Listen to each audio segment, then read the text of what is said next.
What's up, Noggin Notes listeners? Welcome back, and thanks again for downloading this podcast. I appreciate it. My partner, Safiso, appreciates it, and we hope that you are continuing to enjoy the content that we continue putting out.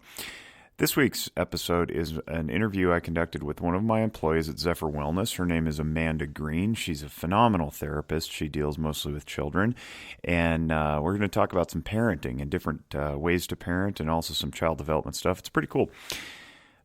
In the meantime, if you haven't already, please go to audibletrial.com/nogginnotes and download your free trial for 30 days. You'll get a free audiobook along with it. And why Audible? Well, because they have a totally unmatched selection of audiobooks and other content that is there for your choosing. You take a little survey at the beginning and they'll custom tailor some selections for you. I did it. I love it. I enjoy audiobooks, and I think I enjoy them almost as much as I enjoy podcasts, but I may be biased. So maybe one day Audible will pick up Noggin Notes and turn it into some content on their platform. Who knows? Who knows? In the meantime, please download your free trial. Go to audibletrial.com/nogginnotes, and you'll be helping us out in the process. And then while you're doing that, maybe take a listen to a podcast. Maybe this podcast, if you don't pause it. This one's about child development and parenting with Amanda Green, marriage and family therapist, and Zephyr Wellness Employee of the Year 2017. Enjoy. So we're talking today with Amanda Green, who's a marriage and family therapist, works for us at Zephyr Wellness. Hi. Hello. You just got your full-blown actual license, or actually you passed the exam and you're waiting for your license. Yes. This is, we're recording this tail end of June. We're waiting for the license to come in the mail, but you've been a marriage and family therapist intern for 3 years? Yeah. 3 years, which isn't bad. That's about the average that people do. You can't do it in fewer than 2 years, and you can't take longer than 6. Otherwise, you have to restart the whole thing. So you did it in 3, and that's about accurate. So now you're no longer you're running around unsupervised. Yeah.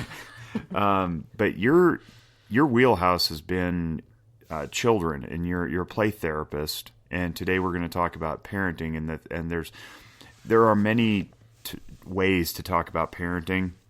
And we're not going to cover them all, but we're going to break it into 3 categories. There's parenting generically, then there's grandparenting, which is its unique stripe unto itself, and then there's foster parenting. And we could go a bunch of different directions with the demographics, but essentially that's what we're going to cover today. But I want you to talk a little bit about play therapy, because we had you on the podcast some time ago talking about play therapy, and that was really cool. But I think where I want this to go is I want you to talk about play therapy. I want you to talk about kids and how kids integrate into the family unit and structure, and then we can just move through the parenting stuff as we go. Sound cool? Yeah. All right. Lean close to the microphone because we want to hear you. Sorry about that. Well, play therapy, the idea is children don't have the verbal language built up, so they play, which is their language, and they play out what is affecting them. And with play therapy, you use a lot of feeling words. So you, as they're playing, you describe like as what you are seeing and what feelings are being expressed during it by either the child or in the play. Same emotions we talk about on this podcast a lot, just done through play. Exactly. Normally with kids, we leave out like a few of them, like contempt is not typically what we talk about, or shame. Right. But what you're doing is you're teaching them what these words mean and how they feel them in their body so that they grow up knowing what they are. Exactly. Right. And then the other piece is we use choice a lot for having that responsibility with the feeling. So is that nobody else is making me. I'm choosing to have that feeling, or I'm choosing to do that behavior. Mm-hmm. And then the other piece is I incorporate a lot into therapy with children is problem solving. So oftentimes, or coping skills. So oftentimes, like they're able to identify their feelings, they're able to take responsibility, but then they don't know what to do after that. And so they don't know. A lot of adults fall into that category too. So if you're hearing this and you're an adult and you're like, wow, I need some of that. What went wrong in my childhood? Well, probably nothing, but we're just poor as a society in teaching this stuff specifically. Exactly. And so so a lot of the things that I use in play therapy are a lot of the things I teach to parents. Gotcha. And so kind of going into that, that with the kid, like incorporating is oftentimes we see a child as a second-rate citizen within a family as like subhuman. Oh, you don't know any better. I'm better than you. You shouldn't be feeling that. There's a lot of beliefs that might go around with that about what feelings mean. So typically in a family is that children's feelings are invalidated a lot. Is that because the adults don't know how to validate their own feelings? And I think that's what it is Yeah. they're not taught. There's beliefs around feelings with it being that they're bad, they're negative, you should only feel happy and interest, avoidance of those feelings. So maybe they're uncomfortable, so they don't know how to help their kid through them. So there's many levels of invalidation. It's interesting you bring that up because we just, in our last podcast, I talked to a gal named Whitney Goodman out of Miami, Florida. She's a marriage and family therapist. And we talked about toxic positivity. And it's basically the suppressing or the ignoring of unpleasant emotions. And neurologically, we don't get control over what we feel. Like the environment's going to throw stuff at us and we're going to feel it. And if it's unpleasant, we still have to feel it. So it's really dangerous to send a message that kids have to be happy all the time. But as adults, we receive those messages and then we start to believe them and then we impart them onto our kids. And it's absolutely detrimental to their development. And part of raising a child is also looking back to see how maybe you were treated as a child, like what worked for you when you were growing up, what didn't work for you. And I think that's a lot of what parents struggle with is being aware because they perpetuate that cycle. They go the opposite direction. Or they go the extreme opposite instead of finding the middle ground. So, you'll maybe you had an authoritarian parent growing up and then it moved to a permissive, and then you moved to a permissive parent. So, like allowing your child to do everything, not setting any boundaries. And it's finding that middle ground. Yeah. And I think if we could hover here for just a second, I want to talk a little bit about parenting out of guilt. We hear this phrase, but I think a lot of people don't necessarily know what it means. And to identify it, because I know you're going to get into this with some of the grandparenting stuff too, is when we're parenting out of guilt, what we're essentially doing is we're trying to spare our children the pain that we think they don't need to endure. So, for example, maybe the kid's been through some sort of tough time and we say, well, we don't want to hurt them anymore. And I'll put that in air quotes. We don't want to hurt them any more than they already have been. So therefore, I'm not going to say no, because saying no causes pain, which it does, and that's fine. It's called distress, and you have to learn to tolerate that distress because life is full of being told no.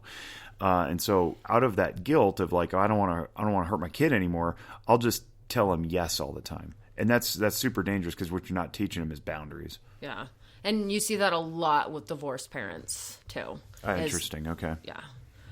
Because one parent will often make up for the absentee or the less around parent. Or what they perceive as absentee or less around, right? Yeah. So, like, there's a lot of, two-parent homes that are very solid and intact, but one stays home and raises the children, while the other works, and there's this perception that the one who's working is quote-unquote absent. And they're not. They're just not physically present during the day because they're contributing in all other ways of, generating income and paying the bills. And then in the evenings they come home and they spend time with the children. And I think sometimes parents who are in that type of dynamic, or even in a divorce dynamic where there's two separate homes, there can be a perception that one's not doing as much or enough, or there's a competition or a comparison. And then there's an overcompensation to make up for that perceived absence, when really maybe there's not even an absence at all. Yeah. How often do you see that? I see it more as like not necessarily that the other, when they're married or living together, is that one's not around, but I see it with different viewpoints of how to parent. So often mixed messages that are sent from parents about how to handle a situation. So one parent will give a discipline and then the other won't follow through with it. In the same geographical location, like in the same home, or are you talking different homes? They'll get in the same home. Oh wow, okay, yeah, that's tough. The most common problem that I'll see. Where I'll work with co-parenting a lot with, and finding that, like, let's talk about how you parent your child together. Let's find a middle ground. Let's find an agreed upon place where, what do we discipline for? What do we not discipline for? That sounds like it would invite a lot of arguments. I haven't done as much work as you have with young children, but what I've seen is when I work with those parents about the co-parenting philosophies, especially when they're in separate homes, it invites arguments and a lot of finger pointing, saying, "Well, I do this and it works, and she doesn't do that," or she says, "Well, I do this and he won't do that," and so it ends up getting into this blame game between the parents instead of saying, "Hold on, let's just pick something that you both agree on." It's like they start digging their heels in and insisting that one is right and the other must be wrong. But you can have two versions of right, or not. Well, and some of that is just allowing that other person to kind of, if it's not harming the child, just kind of allowing the other person to parent in that. And, it's like, yeah, you're not going to be able to control the other person. And so there's that point of when, it's that we're going to find some agreed upon, but there's some things we're not going to find that agreed upon. How we talk a lot about consistency. How important is consistency insofar as the types of enforcement of rules?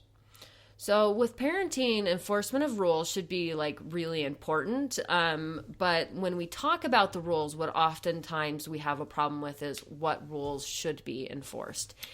And so, depending upon parenting style with around emotions, especially, is that for some families, it's not okay to display anger. And then so when you display anger, then you get in trouble for it. But it should really be the case, like if you're harming yourself or you're harming someone else or you're breaking the family value, like a rule of the house should really be when it's disciplined. Not because you just scream and shouted, because you were upset kind of thing. So where that's the important time, we're instead teaching a different skill to handle the anger instead of punishing for displaying anger, which is then creates that invalidation. Is it tough to get the parents on the same page that displaying anger is okay?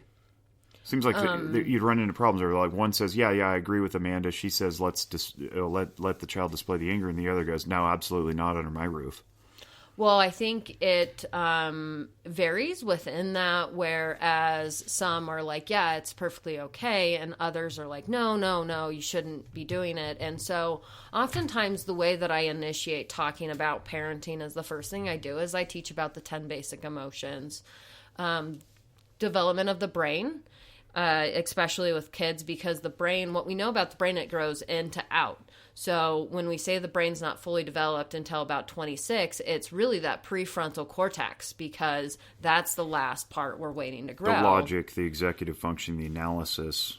Exactly. So tell more about the brain, because I want to explain this. When you say in to out, you mean like from the brainstem and the emotional out to the other types of functions? The higher levels of functioning. So like babies, their brainstem in the beginning, when they don't have the ability to hold up their head. So part of what the brainstem is learning how to activate those muscles to be able to hold up their head, to be able to do movement. All those are really neurowiring through the brain, creating that. And so and we'll talk more about this in trauma, whereas, so it's like, they can think logically sometimes, not most of the time.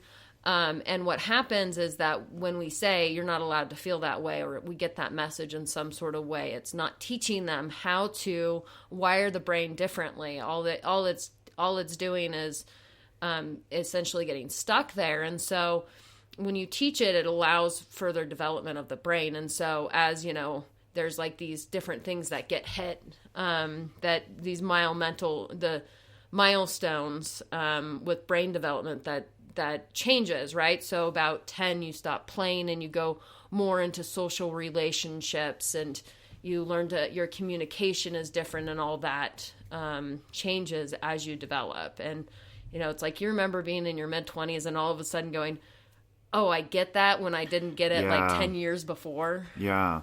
So if you could basically go through some milestones here that the listening is, if I'm the listening audience, and I am right now because I'm finding this stuff fascinating, it's in your area of expertise, not mine. Baby through, adolescent, 17, 18-year-old, what are some important things to know about interacting with children at certain ages? I've got a 4 and a 2-year-old, and I'd like to think that, generically speaking, their brains haven't formed to connect abstract from concrete, and so I want to spend a lot of my time just simply giving them room and space and labeling emotions for them, and not a lot of negotiation, because that doesn't